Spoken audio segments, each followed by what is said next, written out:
Ik ben Rita van der Vorst, ik woon in Sint-Truiden in België. Ik presenteer hier mijn werk Volg mij, dan volg ik jou, dat de derde prijs won in de AIDA-wedstrijd Hommage à Trois.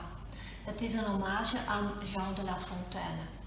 Ik inspireerde mij op de fabel De Raaf en de Vos, omdat vogels en raven vaak een rol spelen, ook in mijn werk. Jean de La Fontaine spreekt tot onze verbeelding in zijn fabels. De dieren zijn metaforen voor menselijke gedragingen.